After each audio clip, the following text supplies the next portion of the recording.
ni kwamba wewe ni mtu mkuu.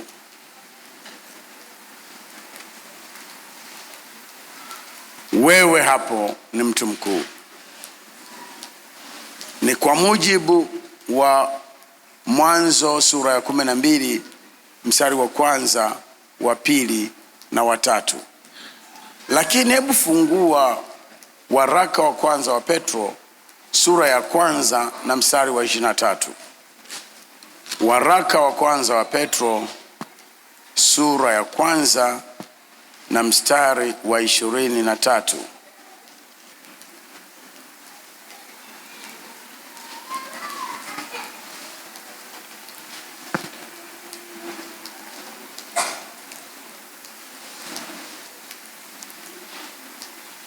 Kwa kuwa mmezaliwa mara ya pili. Sema nimezaliwa mara ya pili. Nimezaliwa mara ya pili. Si kwa mbegu iharibikayo, bali kwa ile isiyoharibika,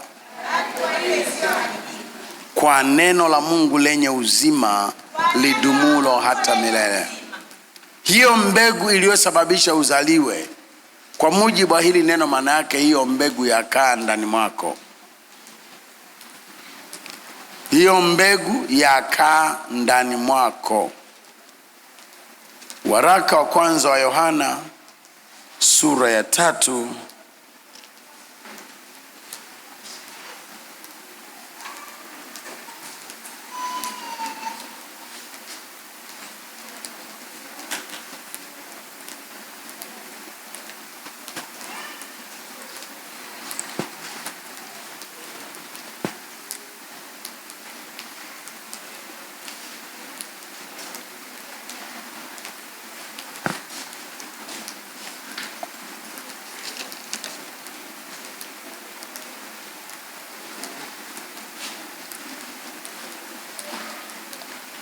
sura ya 3 mstari wa 24. Neno la Mungu linasema, naye azishikae amri zake hukaa ndani yake yeye, naye ndani yake. Na katika hili tunajua ya kuwa anakaa ndani yetu kwa huyo Roho aliyetupa. Haya maneno mawili niliyoyazungumza yanatosha kusema ya kwamba ndani mwako unakaa uzao wa kimungu. Mungu mwenyewe anakaa ndani mwako na mbegu ya ukuu inakaa ndani mwako. Leo nataka tujifunze, hutakuja kuwa mkuu baadaye. Amini na utambue wewe tayari ni mtu mkuu. Hutakuja kuwa tajiri baadaye.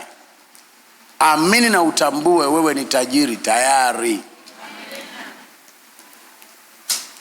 Mambo haya ni mambo ya imani. Ukiamini kwanza, ndipo jambo linatokea.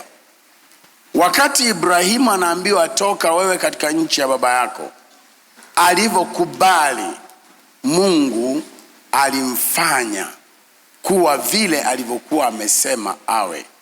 Na wewe ulivyoikubali Injili, tayari Mungu ameshakufanya kuwa mtu yule ambaye Mungu alitaka uwe. Sasa usijali hata kama ungetaka kuwa mweupe na kumbe wewe ni mweusi.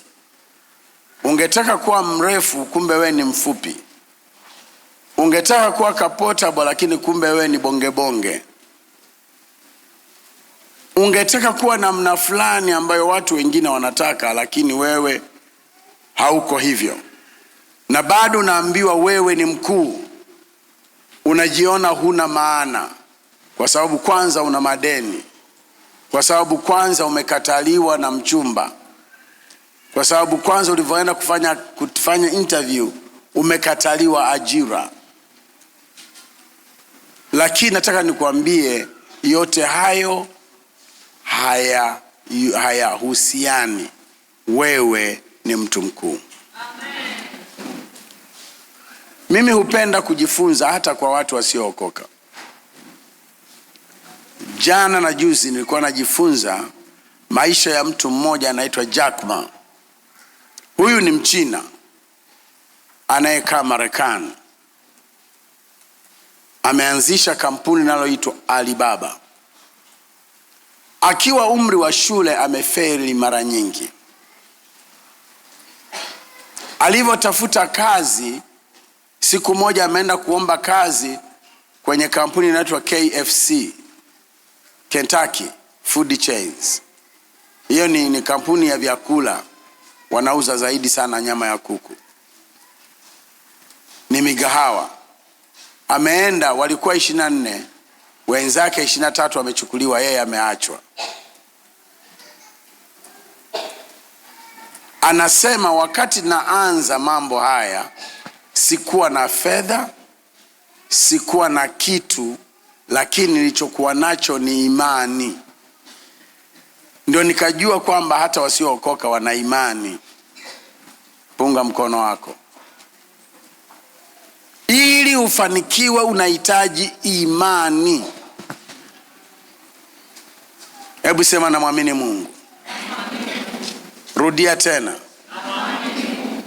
Na umwamini kwa namna ambayo kama una ndugu yako anayeamini mizimu, imani yako kwa Mungu iwe kubwa kuliko imani yake anayeamini mizimu.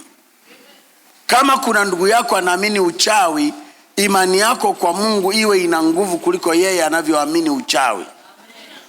Lakini kuonyesha kwamba wewe imani yako ni dhaifu, mwenzako akiambiwa kutoa mtoto anamtoa, akiambia kutoa mama yake anamtoa, lakini wewe kutoa 10,000 tu kwa Bwana,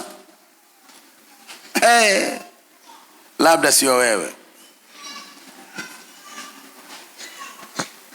Mwambie jirani yako, lakini sio wewe, ni mimi hapa. Bwana Yesu asifiwe sana. Unataka hili neno la kwamba wewe ni mkuu lithibitike, litimilike katika maisha yako, anza kumwamini Mungu zaidi ya wanavyoamini wachawi. Amini juu ya Mungu zaidi ya wachawi wanavyoamini nguvu za uchawi wao. Unajua hata wachawi wanaoperate katika imani, kwa sababu wanaambiwa hii dawa, nenda uchi nje ya panda. Itakuwaje huu mji ndio wanakaa hapo wakwe, wanakaa hapo sijui, na asikwambia hakuna shida, hakuna atakaye kuona. Unasaula nguo zote, unakwenda ulivyozaliwa, manya nyama, ukiamini hakuna anayekuona. Hiyo nayo ni nini? Ni imani. Sema sio imani kwa Mungu. Sasa wewe umshinde huyo.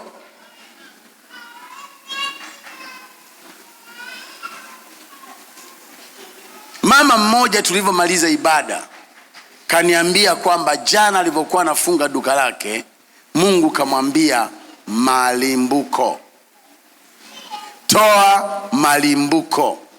Na wana wa Mungu, huu ni mwanzo wa mwezi. Kumbukeni kitu kinaitwa malimbuko. Unataka mwaka huu mzuri, anza kujizoesha kutoa malimbuko. Malimbuko ni matoleo ya mwanzo yanayokutengenezea kanuni itakayosimama kwa miezi inayobaki. Kwa watu wenye duka ni mauzo ya kwanza ya siku 1, 2, 3, 4, 7, sawa sawa na unavyoona wewe moyoni. Kwa wanaofanya kazi, unaweza ukawa mshahara mzima, inaweza ikawa nusu, inaweza ikawa robo, sawa sawa na vile ambavyo Mungu anakuongoza. Malimbuko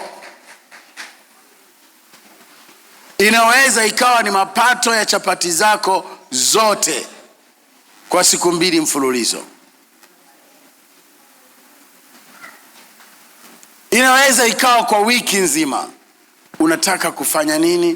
Kumpa Mungu malimbuko.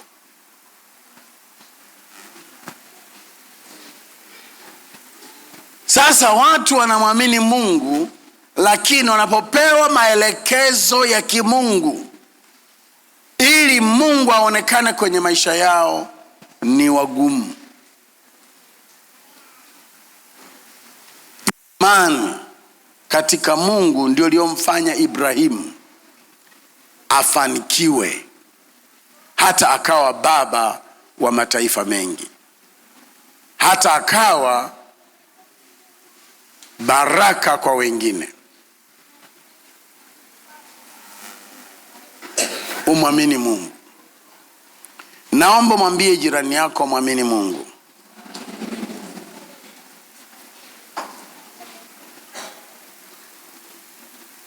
Usifanye mchezo, chagua kumwamini Mungu kikamilifu. Fungua Biblia yako kitabu cha Warumi sura ya 3, ila mimi nitakusomea andiko hili. Nilikusomea kwenye ibada ya mwisho ya mwaka, Jumapili ya mwisho wa mwaka, lakini nilisoma pia kwenye ibada ya mkesha wa mwaka, nilisoma pia kwenye ibada ya mwaka mpya.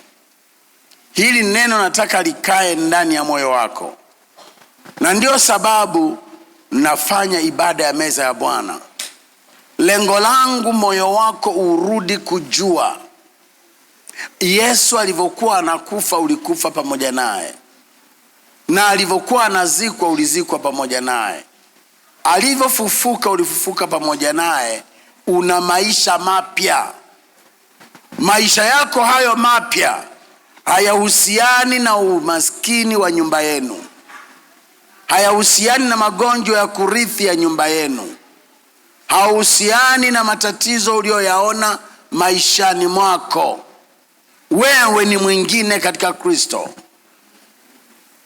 Ukumbuke Biblia inasema katika kitabu cha Warumi sura ya 3 mstari wa 23 mstari wa 24 na 25. Neno la Mungu linasema, nasoma kwenye tafsiri hii inaitwa Neno. Anasema wanahesabiwa haki bure kwa neema yake kwa njia ya ukombozi ulio katika Kristo Yesu. Umehesabiwa haki bure kwa sababu unao ukombozi. Kila mmoja ananielewa, sema nina haki. Nimekombolewa.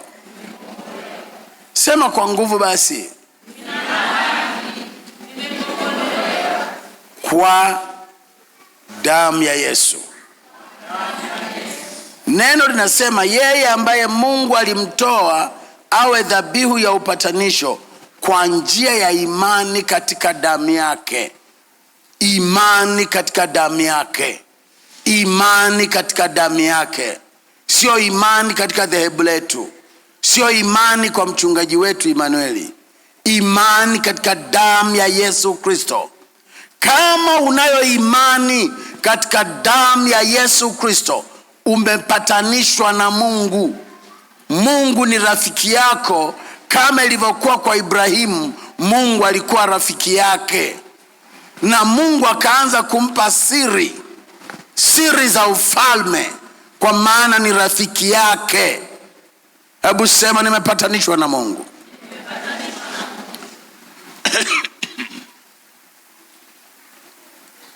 Wewe umepatanishwa na Mungu na Mungu ni rafiki yako, atakupa siri za ufalme. Mstari wa 28, kwa maana twaona kwamba mwanadamu huhesabiwa haki kwa njia ya imani, wala si kwa matendo ya sheria. Kwa hiyo wewe umehesabiwa haki na Mungu, wewe ni mwenye haki bila kujali huko nyuma ulitenda nini, ila imani katika Yesu imekustahilisha. Haya mambo nataka kwenda kuzungumza yanahusiana na wewe kuwa mkuu kisiasa, kama wito wako ni siasa. Yanasema juu ya wewe kuwa mkuu kisayansi, kama wito wako ni wa sayansi. Yanazungumza habari ya wewe kuwa mkuu kwenye huduma. kama wito wako ni huduma. Mtu mkuu kwenye biashara kama wito wako ni biashara. Mtu mkuu kwenye uongozi kama wito wako ni uongozi. Uwe kama Yusufu, uwe kama Danieli. Wewe ni mkuu.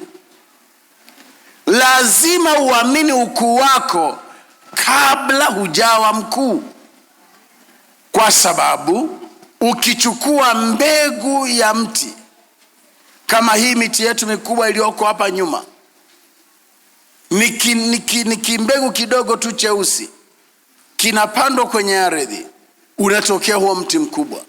Wakati unaiangalia mbegu huoni huo mti, lakini ndani ya hiyo mbegu huo mti upo.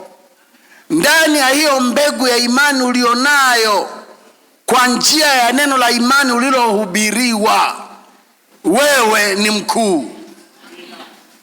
Umewekwa kuwa majibu kwa dunia. Umewekwa kuwa mwokozi. Umewekwa kuwa mponyaji. Umewekwa kuwa sababu ya matatizo ya watu kuondoka.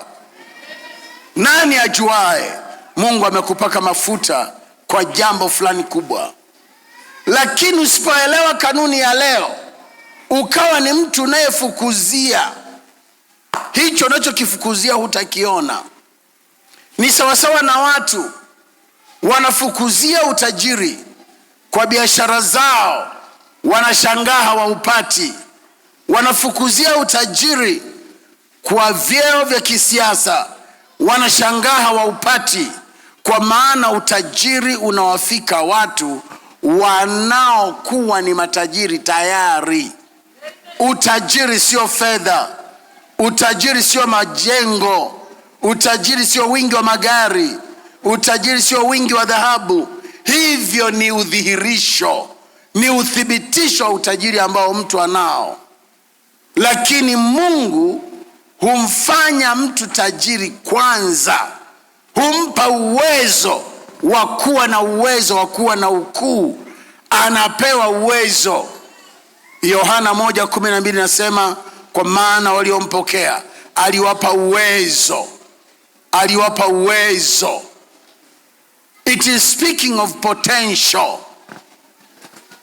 Hujawa saa hiyo hiyo, ila umepewa uwezo. Kwa maana hiyo kuna namna ya kufanya ili hicho ambacho umeshapewa kionekane. Bwana Yesu asifiwe sana. Kwa hiyo mimi nataka uamini ya kwamba wewe ni mkuu, na kuna mambo nataka nikukumbushe au nikuonyeshe kama hukuwa unayajua, yatakayosababisha ukuu wako uonekane. Bwana Yesu asifiwe sana. Anza na hicho kipengele cha imani kwamba wewe umezaliwa mara ya pili, umeokoka, ni mwana wa Mungu. Wote waliompokea aliwapa uwezo. Kwa hiyo unao uwezo wa kuwa, uwezo.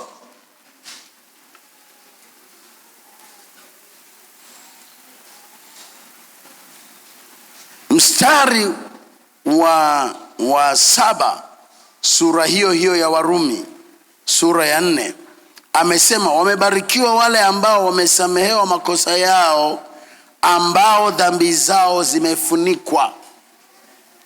Sasa tuna tatizo la watu, wapo kanisani wanatabiriwa unabii, wapo kanisani wanasikia neno la Mungu, wapo kanisani akiwa anasoma mwenyewe maandiko amekuta ahadi nyingi tu Mungu amemwahidia, lakini shida anajiona yeye bado ni mwenye dhambi. Kwa sababu hiyo hawezi kuona utimilifu wa yale ambayo Mungu ameyasema. Kwa maana utathibitika katika haki, utakuwa mbali na kuonewa, kwa maana hutaogopa. Ni wale tu ambao wamethibitika katika haki wamepata uhakika kwamba katika Yesu mimi ni mwenye haki. Ndiyo, huko nyuma nimemtukosea Mungu, lakini nimehesabiwa haki na dhambi yangu imefunikwa, na Mungu hanihesabii hatia. Dhambi yangu imefunikwa. Mungu anaponiona anasema kama alivyosema kwa Mariamu, umebarikiwa kuliko wanawake wote, umebarikiwa kuliko wanadamu wote, umebarikiwa kuliko wanawake wote, na Bwana yuko pamoja na wewe. Ndivyo Mungu anavyosema na wewe. Ukishaamini wewe ni mwenye haki na dhambi yako imefunikwa, sauti tokayo mbinguni nasema umebarikiwa kuliko watu wote, na Bwana yuko pamoja na wewe. Na jinsi roho yako inavyotambua hilo, ndivyo utakavyoona udhihirisho wa mambo mazuri. Mpenzi, naomba ufanikiwe katika mambo yote na uwe na afya yako kama vile roho yako ifanikiwavyo. Ndivyo maandiko yanavyosema katika waraka wa 3 wa Yohana sura ya 1 na mstari wa 2. Sasa unaweza ukajiona sio mnene au sio mwembamba, unaweza ukajiona sio mzuri, sio msomi, lakini wewe ni mkuu. Unaweza ukaona pesa yako haipo, lakini wewe ni mkuu. Kwa nini? Wakorinto wa 2 sura ya 4 mstari wa 7 anasema wewe ni chombo cha udongo, lakini ndani mwako iko adhama kuu. You are an earthen treasure. Ndani mwako imewekwa hazina, lakini tunayo hazina hii katika vyombo vya udongo, ili ujulikane kwamba uweza huu wa ajabu unatoka kwa Mungu wala si kwetu. Wewe una hazina kuu ndani mwako. Wewe ni mtu mkuu. Ndani mwako iko mbegu ya ukuu. Itakaporuhusiwa kukua, utadhihirika katika ukuu ulioandaliwa na Mungu. Wewe sio kama wale. Wewe ni chombo cha Bwana, ili yeye atukuzwe kupitia maisha yako. Amini namna hiyo. Haleluya, haleluya. Ni mwanamke? Ndiyo, wewe ni mtu mkuu. Ni mwanamume? Ndiyo, wewe ni mtu mkuu. Hujasoma? Ndiyo, lakini wewe ni mtu mkuu. Umesoma? Sawa, inakusaidia zaidi, lakini wewe ni mtu mkuu. Wazazi wako hakuna mwenye nguvu yoyote ya kifedha? Ndiyo, lakini wewe ni mtu mkuu. Jack Ma anakuambia, sikuwa na wazazi wenye nguvu, sikuwa na mwanzo wowote, lakini nimeanzisha hili kampuni inaitwa Alibaba. Sasa watu wanamsikiliza, lakini wakati ule walimbeza. Wewe utakuja kusikilizwa baadaye, lakini sikiliza, unapaswa kuzingatia mambo yafuatayo. Nitayataja tu bila kuwa nayafafanua kwa sababu ya wakati wetu. Jambo la kwanza, jiamini mwenyewe. Usingoje watu wengine waseme. Jiamini wewe mwenyewe. Jiamini mwenyewe. Na kwa sababu hiyo usiwaamini watu wengine kwa habari ya hatima yako. Hawakujui, na wewe mwenyewe hujijui, ila Mungu amesema na wewe. Ndio na mimi nimetumwa kukwambia wewe ni mtu mkuu. Hata akili yako tu ya kawaida usiiamini. Liamini neno la Mungu, na kwa sababu hiyo jiamini wewe ni mtu mkuu.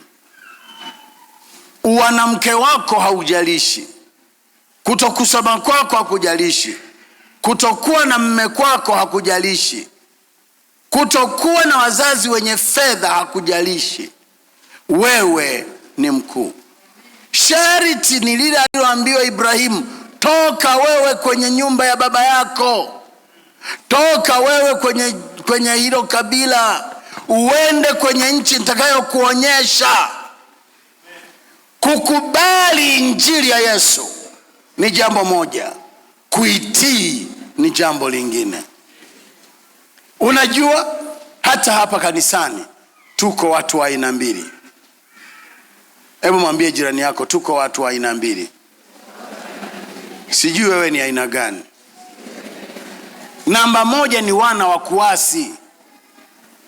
Wana wa kuasi, au ameokoka au hajaokoka, wao wanaishi kinyume na neno la Mungu, wanaishi watakavyo. Usiibe, wao wanaiba. Usisengenye, wao wanasengenya. Hao ni wana wa kuasi. Wanapigana, wanaibiana, wanafanya vipi? Wanahujumiana, wanasalitiana, wanafitiana. Maisha yao fitina, mtindo mmoja. Hao ni wana wa kuasi. Lakini kuna wana wa kutii. Hao ni watu waliookoka, wakalitii na neno. Hawajaokoka tu, ila wanaishi kwa maongozi ya neno la Mungu. Waraka wa kwanza wa Petro sura ya 1 na mstari wa 14 nasema, watoto wa kutii, msijifananishe na tamaa zenu za kwanza, kwa maana ninyi ni watoto wa kutii. Huachi mke ukaoa mke wa pili, wewe ni mtoto wa kutii. Hata kama pesa zinachelewa, huachi biashara za kawaida ukaanza biashara za bangi na madawa ya kulevya, kwa maana wewe ni mtoto wa kutii. Huanzi kuuza wanadamu, kwa maana wewe ni mtoto wa kutii, ni mwana wa Mungu. Hujaiamini injili tu, umeitii pia, kama ilivyoandikwa kwenye sura ya 4 ya kitabu hicho hicho mstari wa 17. Wewe ni mtu unayeitii injili, kama ilivyoandikwa kwenye Warumi sura ya 16. Warumi 16. Bwana Yesu asifiwe sana. Warumi 16 mstari wa 26. Alivyoamuru Mungu wa milele ili waitii imani. Mungu wa milele ameamuru watu waitii imani. Sio swala la kuamini ukaokoka, ni swala baada ya kuokoka unaitii imani. Ile imani na kuachisha ulevi, kwa maana umeitii. Ile imani na kuachisha mambo fulani fulani, hata kama yalikuwa yana faida kibinadamu, kwa maana unaitii imani. Sasa watu wanaotii imani, wanaomtii Mungu, watu hao Mungu amesema atawafanya wakuu. Wameiamini injili, halafu wameitii. Mungu alishawapa ukuu. Ili huo ukuu kwenye maisha yako utimilike, lazima pia uwe ni mtu mwenye nidhamu. Hebu sema nidhamu. Sema tena nidhamu. Wapendwa, mtaishia kusikia ahadi, lakini ahadi hazitimii kama hamtakuwa na nidhamu. Nidhamu ya nini? Tengeneza utaratibu wa kusoma Biblia kwa mpangilio maalum. Mwanzo sura ya 1, Mwanzo sura ya 2, Mwanzo sura ya 3, endelea mpaka kunamaliza sura 50 za kitabu cha Mwanzo. Kutoka sura ya 1 unaendelea mpaka unamaliza sura 40 za kitabu cha Kutoka. Unaenda Walawi, unaendelea mpaka unamaliza sura 27 za kitabu cha Walawi. Hivyo unaenda ukisoma kidogo kidogo. Unakuja Mathayo mpaka unamaliza sura 28 za kitabu cha Mathayo. Unamaliza sura 24 za kitabu cha Luka, unamaliza sura 16 za kitabu cha Marko, unasoma wewe mwenyewe. Kinachofanya hujawahi kuwa na rekodi ya kumaliza hata tu kitabu cha Mathayo ni kukosa nidhamu.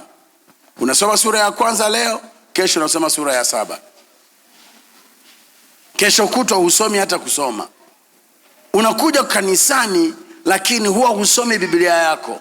Ina maana huna nidhamu ya kusoma Biblia. Mungu kujionyesha kwenye maisha yako kwa namna nzito sio rahisi. Kama hujui kusoma, Mungu atajifunua kwako kwa namna nyingine. Lakini unajua kusoma, tengeneza nidhamu ya kusoma Biblia. Nidhamu nyingine ni ya kuhudhuria ibada. Wengine utakuta mgeni ndio sababu ya kutokwenda kanisani. Wakati walevi hawajawahi kuacha kwenda kulewa kwa sababu kuna mgeni. Tena siku hiyo ndio siku ya kwenda kunywa zaidi kwa sababu kuna mgeni. Kwa nini nisiende na mgeni wangu kanisani? Maana mimi ni mtu wa ibada. Kama ni ulevi, ni ulevi wangu ni kusali. Nataka niende nikaabudu. Nina addiction. Addiction yangu ni kuhudhuria ibada. Addiction yangu ni kwenda kuimba na kucheza kwenye kusifu na kuabudu. Addiction yangu ni kwenda kusikia mhubiri anasemaje leo. Kwa hiyo mgeni amekuja, twende kanisani. Mimi wasisali huko. Twende ukajionee. Wakati mwingine unajifunza tu. Twende ukasikilize, ukauone ujinga wetu na sisi. Twende tu. Kwani kwenda tu leo utavunjika miguu? Twende. Wewe leo ni mgeni wangu. Sasa tutakuacha hapa peke yako, utafanyaje? Kaa ukijua sisi watu hunywi pombe. Sasa utakaa hapa hata pombe hamna, si utaboreka? Twende kanisani. Kule kuna kahawa. Kule kuna maziwa. Halafu kuna miujiza. Na ninavyojua wewe ukienda tu kanisani, Mungu atasema na wewe. Mwenzako huyo anakuja. Na kwa sababu uliamini, ukifika tu hapa sisi neno la maarifa, anaanza kusema umemwambia mchungaji. Lakini mlikuja wote hajakuona ukisimama na kuja kunong'oneza chochote. Anajua ni Bwana. Labda katumia simu yake. Lakini mwisho ni Mungu. Anajua ni Mungu. Mwisho anaokoka. Una nidhamu ya kwenda ibadani. Mwenye nidhamu ya kwenda ibadani hata kama anaumwa, anaenda. Kwa nini ukuja kanisani? Nilikuwa naumwa. Mbona kanisani ni hospitali? Njoo upokee uponyaji. Kwa sababu huna nidhamu ya ibada, ndio maana huji. Na kwa sababu hujapata ibada mbili, Jumapili mbili, nguvu ya kushinda mambo, nguvu ya kukusanya pesa kwenye biashara yako inapungua. Kwa maana wewe ni kama gari, ila tunatofautiana. Mwingine ni fuso, mwingine ni semi-trailer, mwingine ni kibajaji, mwingine ni bodaboda. Lakini wote tunakwenda sheli kujaza mafuta. Unavyokuja kanisani unakuja kujaza mafuta ili ukafanye kazi ulioitiwa sawa sawa na wito wako. Sema amen. Anayeelewa hawezi kuacha ibada bila sababu. Punga mkono. Bwana Yesu asifiwe sana. Bwana Yesu asifiwe. Ulishawahi kuona meza ya miguu minne ikiwa imesimama wakati mguu mmoja haupo? Lazima miguu yote iwepo, na mmoja wa miguu wa hiyo meza ni kuhudhuria ibada. Huwezi kukua katika Mungu ukamjua Mungu na Mungu akakujibu bila kuwa unahudhuria ibadani. Hivi unajua baadhi ya maombi yako yatajibiwa ibadani? Yaani unaomba nyumbani kwako, umefunga, unaomba hata kama ni siku 20. Unakuja kanisani ndio jibu lako linatokea. Hizo ni kanuni za Mungu.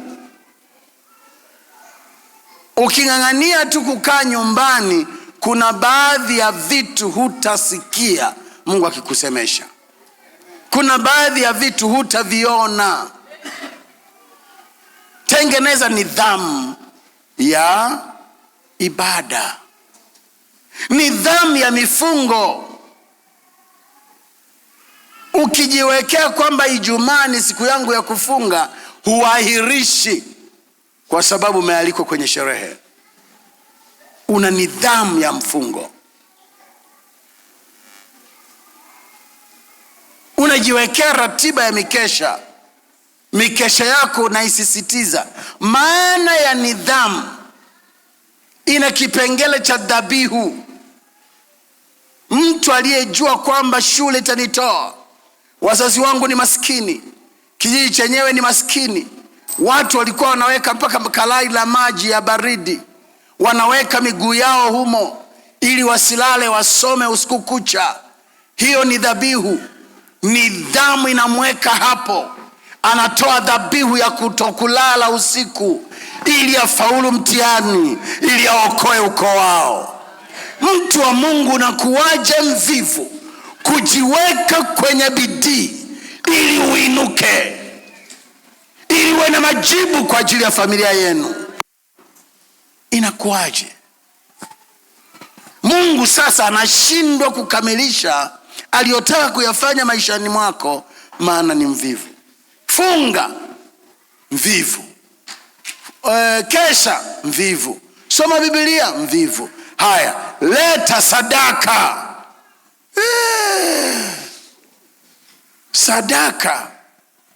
Sadaka.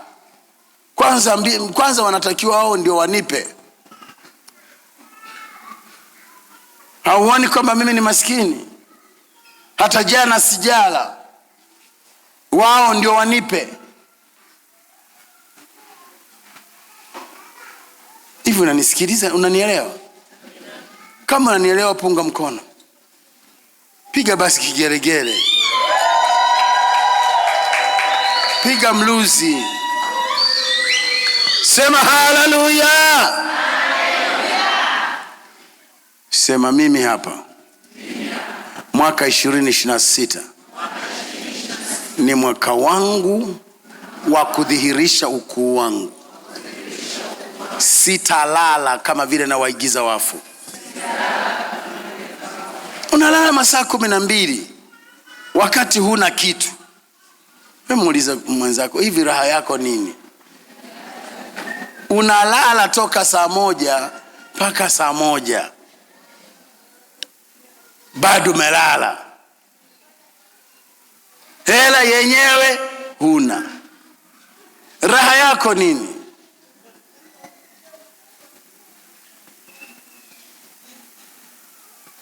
Changamka. Ndicho hicho nilikuwa nasema ibada ya kwanza. Wewe ni kijana wa kiume. Kesho na kesho kutwa utaoa. Ndicho kinachofanya baadhi ya mabinti unawaambia unataka kuwaoa, Bwana amesema na wewe, wanakataa hata kama umesema Bwana. Kwa sababu wanapokuangalia kichwa chako hakina uelekeo. Akikubali tu kuolewa na wewe, amechagua maisha ya mateso miaka yote. Kwa sababu kama leo huna mke, hujui kutafuta pesa, si utakuwa hivyo hivyo nitakapokuwa nimeolewa na wewe. Wanangu nitakapoanza kuzaa watatunzwaje? Heri kuepuka shari kabla ya shari. Ndio maana wanakataa. Lakini utakapokuwa na akili, hata kama bado huna gari kama wengine, hata kama bado huna nyumba kama wengine, lakini mdada anaona una akili, unachacharika. Leo umezalisha 100,000, kesho umezalisha 200,000, na ni mtu unayeonekana unaamini utajiri badala ya umaskini. Nikupe namna 2-3 za kwamba unaamini utajiri badala ya umaskini. Wakati wa matoleo hautoi 1,000, hautoi 500, unapiga hapo madhabahuni 20, unapiga 30. Ni kweli huna, lakini unatabiri kuinuka. Ukiwa na wenzako hapo dukani, unawapa soda watu 3-4. Kudadadeki. Punga mkono wako. Hauna mchezo. Sio unalialia, jamani mtanipa soda. Unajionyesha wewe hamna kitu. Zoea kuwapa watu vitu. Hao ndio wana fikra ya pesa. Mnafika mahali mnatakiwa kujipakulia chakula, nikupe watu wenye tabia ya utajiri. Hawalichukuli ile sahani wakajaza hivi mlima mpaka hawezi kuona mtu wa mbele. Huyo anafanya hivyo kwa sababu hana uhakika kesho kama atapata, na hajawahi kukiona cha namna hiyo miezi miwili. Lakini ambaye anajua anaweka kidogo tu. Kwanza havivi vitamu sana, kuna namna vinavyopikwa ndio vinakuwa vitamu. Punga mkono. Wewe uko upande gani? Kwa wana wa kuasi au wana wa kutii? Kwa wale waliochagua umaskini au waliochagua utajiri? Maisha ni kuchagua. Mambo hayaji kwa ngekewa, wala mambo hayaji kwa kuwa unaombewa. Yanakuja kwa kuchagua. Mafanikio yachague. Naweza nisizaliwe na mafanikio, lakini naweza, kwa kuwa nilizaliwa kufanikiwa. Sijazaliwa na mafanikio, lakini naweza kufanikiwa kwa sababu nilizaliwa kufanikiwa. I was born to win. I was born to succeed. I was born to conquer, and I am more than a conqueror. Hivyo ndivyo ilivyo. Mwamini Mungu, utashangaa. Yani watu watashangaa. Ni vitumbua tu vinakufanya unakuwa na nyumba. Ni uji tu vinakufanya unakuwa na gari. Ni chapati hizo hizo. Au mwenzetu anadanga. Kumbe wewe umemwamini Mungu kwa sababu unaanzia ndani. Ukuni wa Bwana na utajiri unatoka kwake, na huyo tunayesema kwake yuko ndani mwako. Yani utajiri mwenyewe unaye ndani. Yeye mmiliki wa mbingu na dunia unaye ndani. Gari litakosekana wakati unaamini umebarikiwa. Wewe ni mwenye nguvu, wewe ni mtu mkuu, dunia inakutegemea, wewe ni balozi wa mbingu duniani. Gari tulikosekane, ni swala la muda tu. Mwambie mwenzako ni swala la muda tu. Unapenda umaskini. Unaupendaje? Unavyolala muda wote. Unaupendaje? Unavyokuwa husomi neno la Mungu. Unaupendaje? Unavyoacha kuwa na maarifa. Sikiliza, watu wanaowini, watu wanaofanikiwa maishani ni watu wanaotafuta maarifa mapya. Maarifa mapya. Maarifa mapya. Wewe hujui chapati kuzipika, kwa nini ujifunzi kwa mwenzako? Wewe hujui namna kuweka supu ikae vizuri, kwa nini ujifunzi kwa mwenzako? Tafuta maarifa.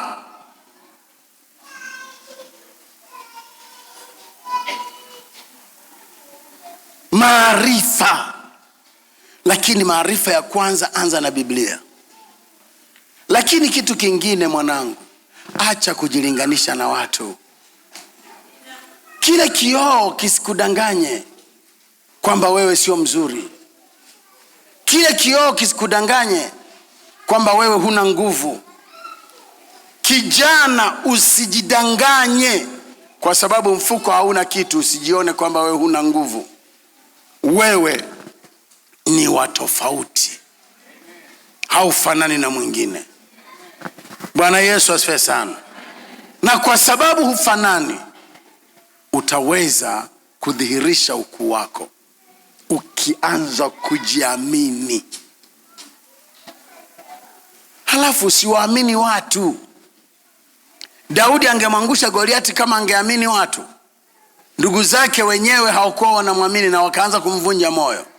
Mfalme wake mwenyewe alimwangusha, akamwambia huwezi, lakini Daudi hakuwaamini.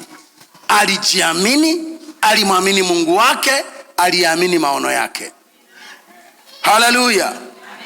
Niwaambie watumishi wa Mungu, huwezi kushinda kwenye hii vita ya huduma kama utaamini watu wahudumu wenzio, wachungaji wenzako na waumini wako watakao kuvunja moyo, wako watakao sema huwezi, wako watakao sema hufai, wako watakao sema tutaona, wanakutisha. Amini maono yako mwenyewe. Unajua Ibrahimu alifanikiwa kwa nini? Kwa sababu aliambiwa na Bwana. Wewe ulivyookoka sikukwambia mimi. Kwa hiyo hata kama nikikuvunja moyo, unayo ile sauti ya Bwana aliyekuita kuokoka. Kwenye utumishi sikukuita mimi, yuko aliyesema na wewe. Kwa hiyo uvunjwe moyo usivunjwe moyo, unasonga mbele kwa sababu unajua aliyekuita. Haleluya. Mimi ningesikia mambo na maneno ya watu, nisingelikuweko hivi nikihubiri. Ningeliamini matukio na yale ninayoyaona, nisingelikuweko kwenye huduma. Wanaokuvunja moyo wakati mwingine ndio wale ulidhani wangekutia moyo. Wanaokuvunja moyo ndio wale unaotakiwa kuwahubiria. Ukitaka kushinda, amini maono yako mwenyewe, halafu jiamini mwenyewe. Unajua unakokwenda.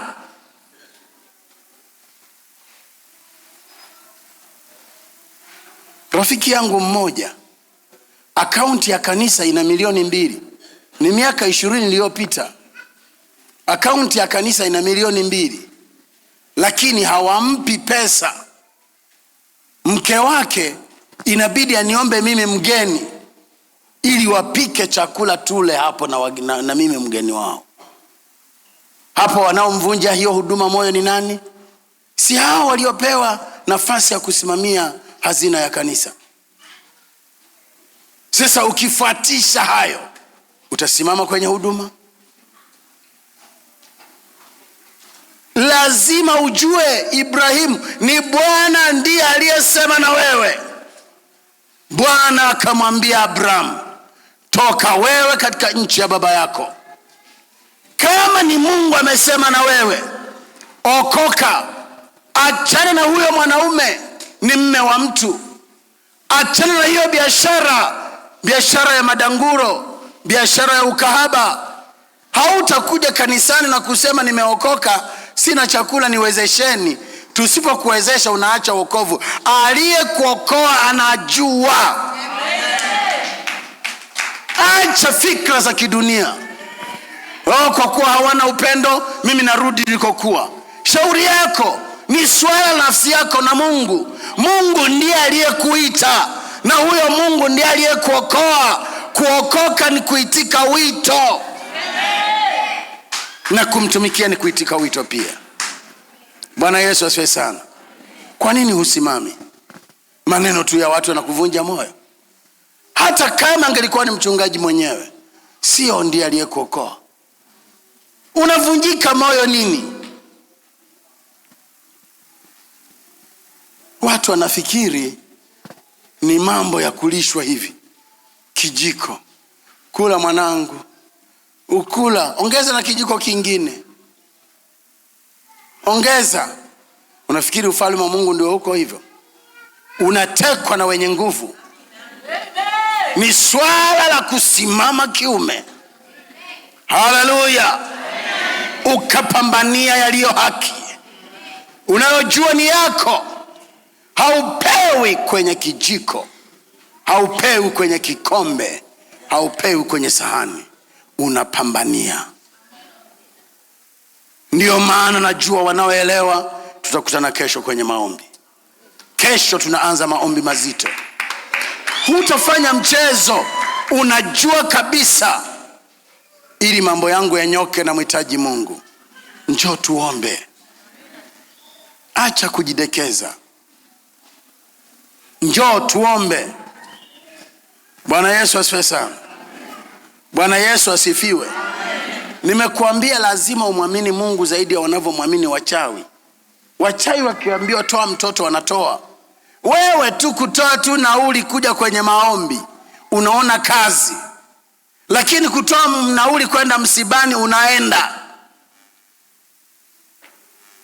Mtu mmoja nilipokuwa nahubiri redioni, kesho yake akanipigia simu, mimi niko Manyoni, nataka mniombee. Nikamwambia kwa hilo jambo la kuombea hatutakuombea kwa simu. Mbona mlikuwa mnaombea watu jana? Na nikamwambia hiyo ilikuwa ni demo tu. Huduma kamili tunafanyia kanisani. Unataka msaada, njoo kanisani. Sijui sina nauli. Ungelikuwa na shida ya kwenda Benjamini, ungesema huna nauli. Inaonyesha tu humwamini Mungu. Unamwamini Mungu, kienda shida yako itaisha. Unashindwaje kuja kanisani? Mbona hospitali unaenda? Wewe hiyo shida yako hujawahi kwenda hospitali. Nimeenda hospitali nyingi, St. Gema, General, sijui wapi na Muhimbili. Sasa kwa nini huji kanisani? Yaani watu wana tabia ya kuto kumheshimu Mungu. Na humheshimu Mungu naye hata kuheshimu. Hata tenda. Yaani wewe msibani nauli unayo, ila kwenda kwenye ibada ya maombi huna nauli. Huwa unafanyaje ili uende msibani? Fanya hivyo hivyo ili uje kanisani. Ushiriki maombi. Punga mkono wako. Bwana Yesu asifiwe sana. Ulivyokuwa unakwenda kwa waganga ili wakupigie ramli, kuna kitu ulichokuwa unatoa, lakini kwa kuwa ni kwa Mungu hutaki kutoa chochote. Na kuambia hivi, hutamwona Mungu. Si tunapenda kuambiwa tu maneno ya kupakwa mafuta kwa mgongo wa chupa. Sasa mimi sikupaki mafuta sasa, na kukwangua. Bwana Yesu asifiwe sana. Na kukwangua na msasa sasa ili unyoke. Punga mkono. Sema mwaka huu napiga hatua za ukuu. Lele mama kwangu mwisho. Natafuta kuona ukuu wa kimungu, ahadi za Bwana zikitimilika maishani mwangu. Amen. Bwana Yesu asifiwe. Bwana Yesu asifiwe.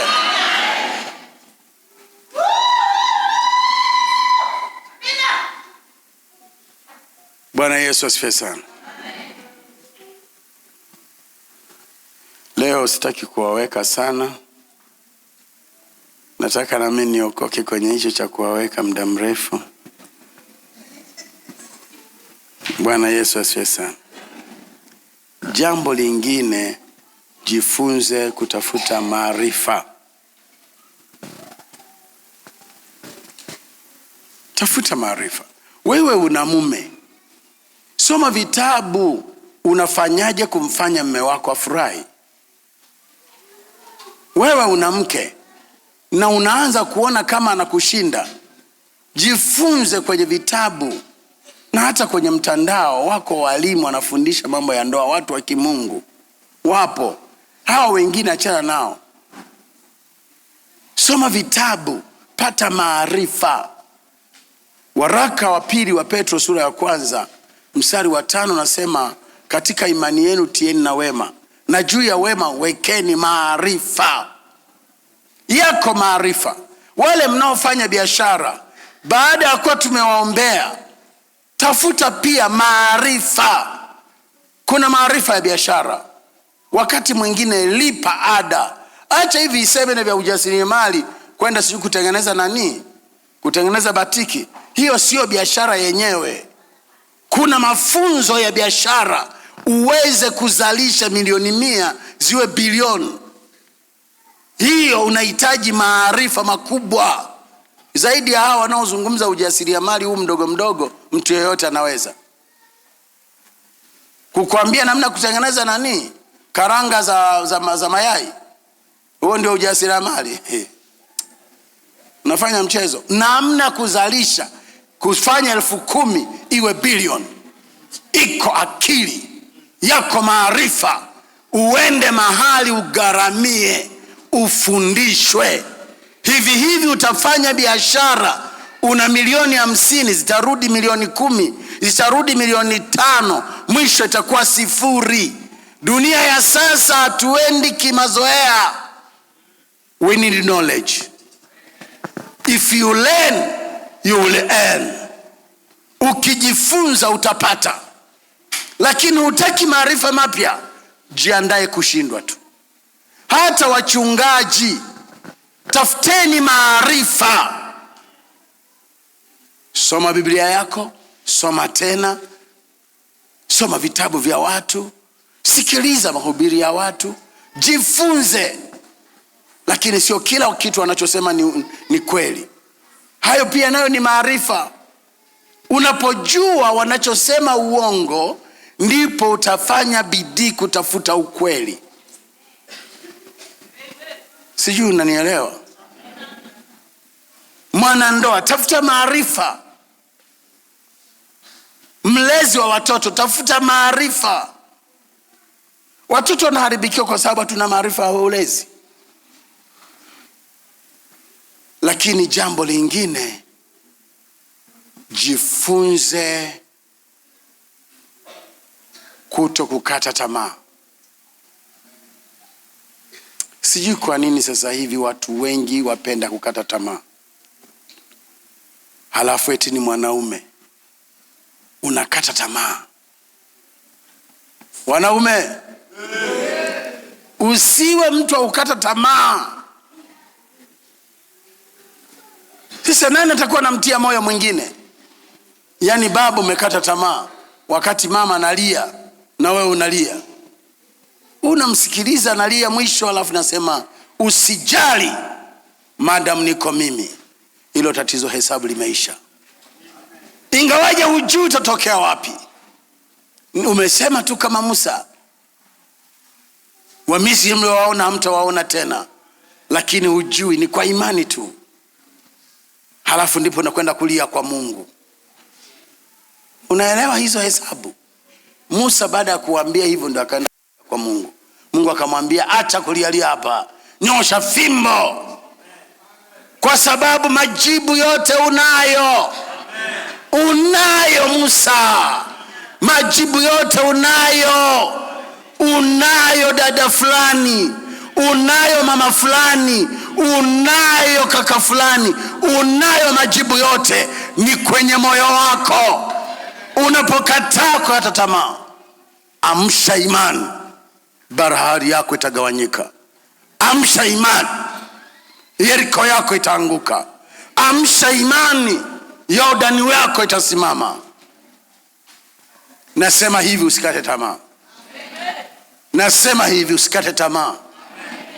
Hata kama umedhulumiwa, rebuild. Hata kama umevunjwa, rebuild. Yani jijenge upya. Simama tena, anza kutembea. Na hiyo inawatisha waliodhani ndio umemaliza. Waliodhani ndio wanakuzika, wanatishika ukikuona barabarani. Na hiyo naipenda kweli. Yani walikuwa wanawaza sasa tumemmaliza, lakini wanaona nimeibuka tena. Tena nikiibuka tena, naibuka na utukufu mkubwa zaidi. Oh haleluya. Naona unaibuka tena. Hata kama ulidhulumiwa, ibuka tena. Hata kama ulivunjwa moyo na mchumba, ibuka tena.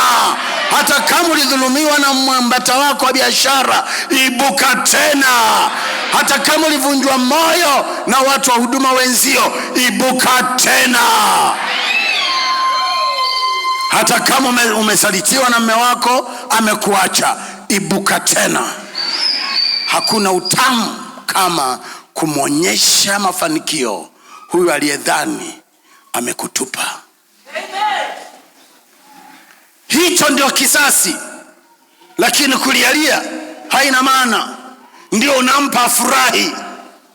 Yani unalifanya lifurahi wakati limekutenda. Wewe ibuka kibabe. Panda juu, akuonee juu. aseme nilifanya makosa. Akija kukubembeleza unamwambia wewe saizi yangu. Haleluya, haleluya. Na mimi nahubiri kwa watu ambao sio wenyewe. Yaani mambo mazuri hivi hata msisimki. Bwana Yesu asifiwe sana. Afadhali yule binti pale amesema amen. Ni binti ni mkaka. Huyo ni mkaka, ni mdada. Huyo mtoto anaelewa huyo.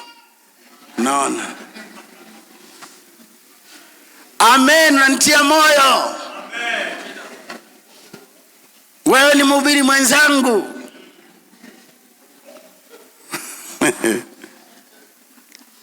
Kitu kingine, unataka kuibuka, ukuu wako ndani mwako uonekane, weka mipango. Hicho nitakizungumzia kidogo. Weka mipango. Na kwenye hiyo mipango hakikisha una kitu kinachoitwa kung'ang'ania. Inaambatana na kile nilichosema, usikate tamaa. Sasa fanya kitu kile kile kila siku. Usitarajie kwamba utakuwa na matokeo ya ghafla binivu. Matokeo ya ghafla binivu hayapo.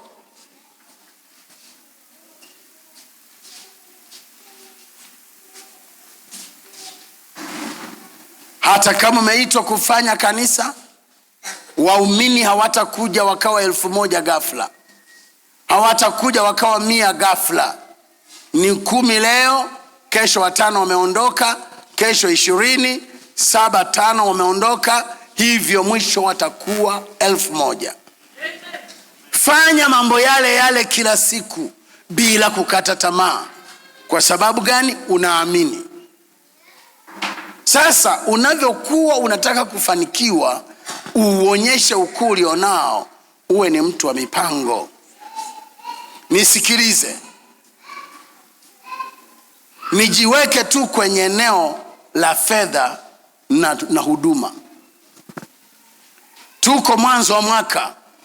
Chukua karatasi, na ni vizuri zaidi karatasi nyeupe, kwa sababu rangi zote huwa zina madhara kwenye ubongo. Wewe chukua karatasi nyeupe, andika kwenye karatasi yako kiwango cha fedha unachotaka kuzalisha mwaka huu. Hayo ndio malengo yako. Unaandika kwa mfano milioni 50.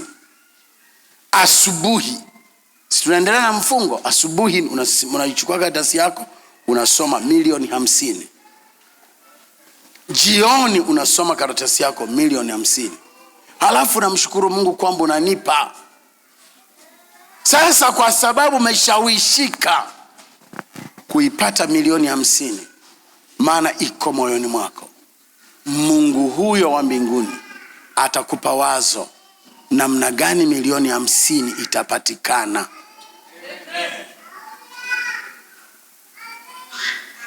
Umeelewa? Usiendeshe maisha kimkanda mkanda. Endesha maisha yako kwa malengo. Kwa hiyo nafanya biashara mwaka huu, lakini biashara hii nataka milioni 200. Weka kabisa ni milioni 200. Na kwa namna hiyo, maana yake unafikia uamuzi wa kiwango baada ya tafakari kubwa. Sasa kama Mungu alivyo mbinguni, ndivyo wewe ulivyo duniani. Utaanza kutamka hicho kitu kitokee.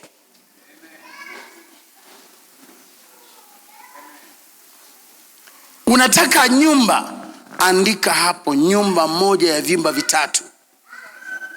Tamka nyumba itokee. Itamke.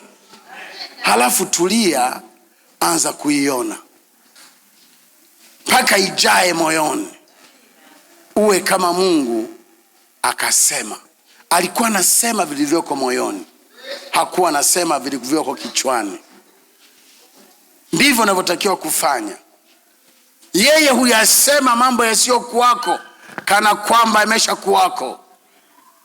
Yaani sio muda mrefu utaanza kuona vinatokea. Utaanza kuona vinatokea.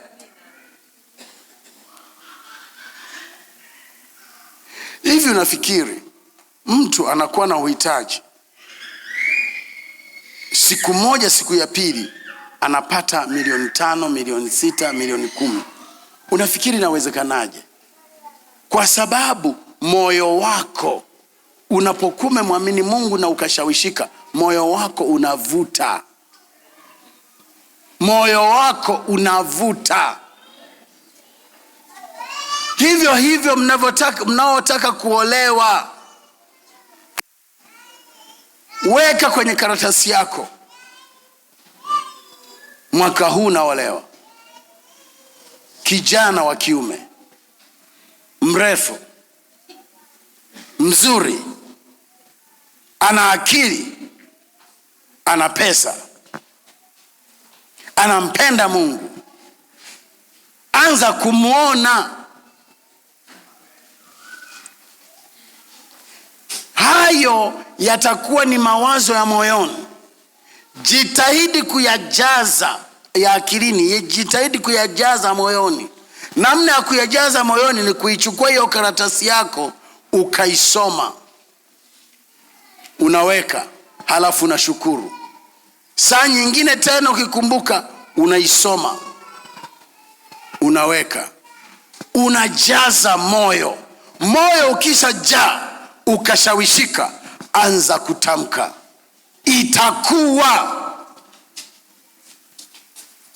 Maana aaminie atasema, na hayo ayasemayo yatakuwa yake.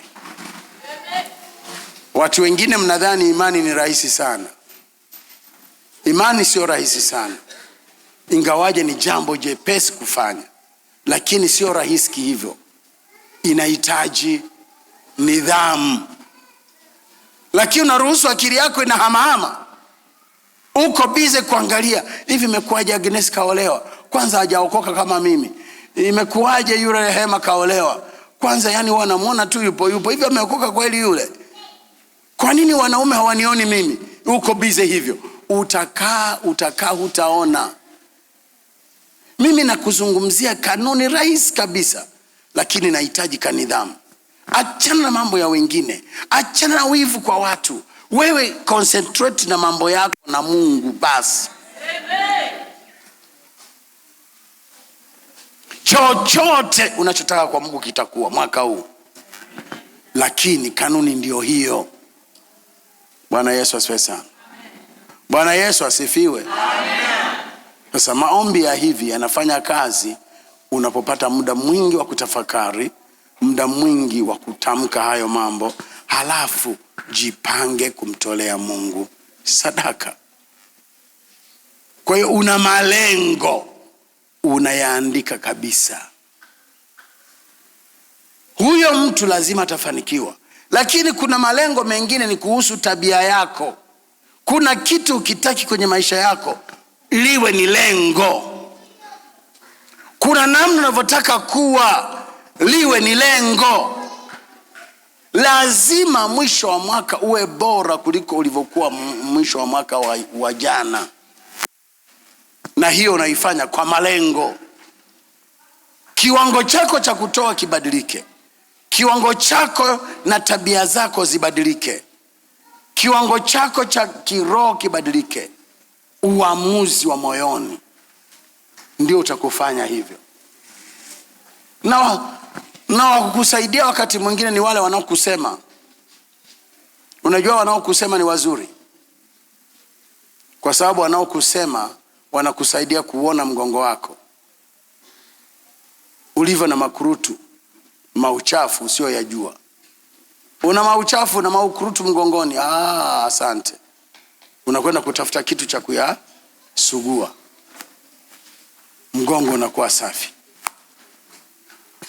Usiyachukulie maneno ya watu kwa ubaya. lakini usiyachukulie maneno ya watu ya kushushe. Yachukulie maneno ya watu ya kupe hatua ya mbele. Haleluya. Waambie ngojeni toleo jipya. Ninatoka kivingine. Ninatoka kivingine. Mnanijua ni mvivu, natoka kivingine. Mnanijua sijui kupika, natoka kivingine. Mnanijua sijui maandiko, natoka kivingine. Mnanijua kwa hiki na kile, ninatoka kivingine. Unafanya maamuzi ukiwa na malengo halisi. Sasa sikia, mtu mwenye malengo yuko tayari kufanya chochote ili malengo yake yatimie. Ndiyo maana akiambiwa toa dhabihu, anatoa. Akiambiwa ni mkesha, anafanya. Akiambiwa ni kufunga, anafunga. Maana anataka malengo yake yatimie. Nimekwambia hivi, tulivyokuwa shuleni, watu walikuwa wanachukua makalai wanaweka na miguu yao juu ndani ili wasome kesho yake wafaulu mtihani. Muulize hapo Dr. Mwilawa. Walikuwa wanatakiwa kwenda kwenye makonferensi ya kisayansi. Ili waweze kwenda na papers zinazotakiwa, lazima wafanye kazi usiku kucha. No wonder amestaafu akiwa mkurugenzi kwenye wizara. Hakuna watu wavivu wadogo wanaofanya ovyo ovyo wanainuliwa. Hata iwe ni kanisani, hutainuliwa wakati mambo yako ya ovyo ovyo tu. Yaani wataka uimbe kawaida, halafu watakuinua. Unataka upige muziki kawaida, watu watakuinua. Unahubiri kikawaida. Mtu kusoma mistari ya Biblia kila mmoja anasoma. Unaleta nini mbele za watu? Hicho ndio cha muhimu. Sasa aliye na malengo yuko tayari kufanya chochote ili malengo yatimie. Lakini wewe unajidekeza. Kula kila siku, ibada hamna, TV mtindo mmoja, simu kila saa unaangalia tu, kidole tu kiko shwa Facebook, TikTok, sijui nini, Insta. Yani huku ndio kwa wajanja. Insta, TikTok, Facebook.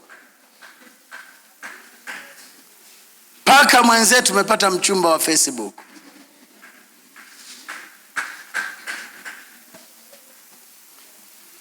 Hivyo huwezi kuinuka.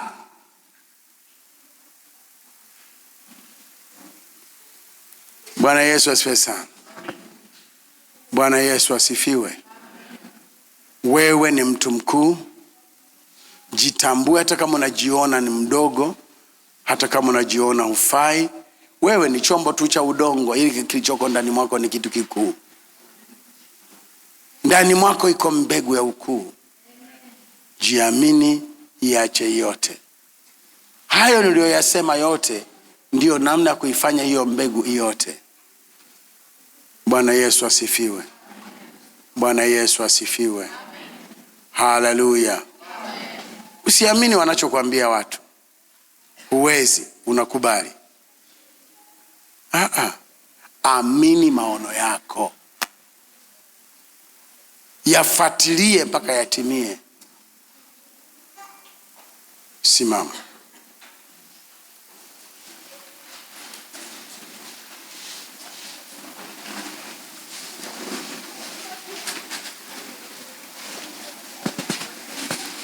Fanya hivi.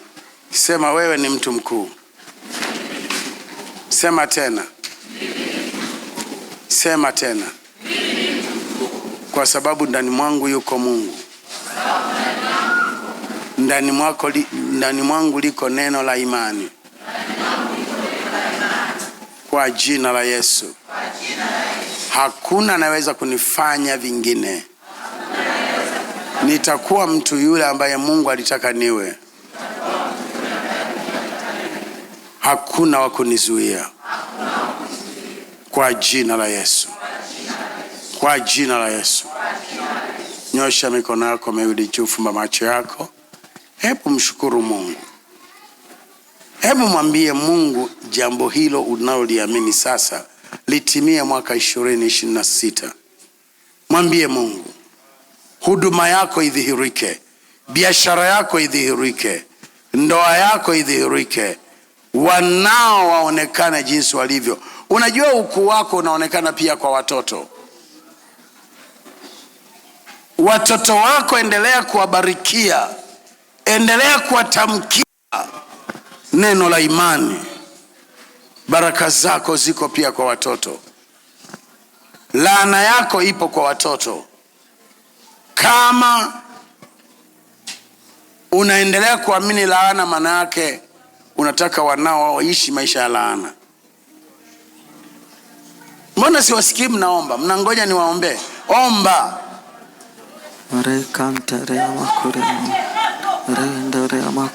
Omba.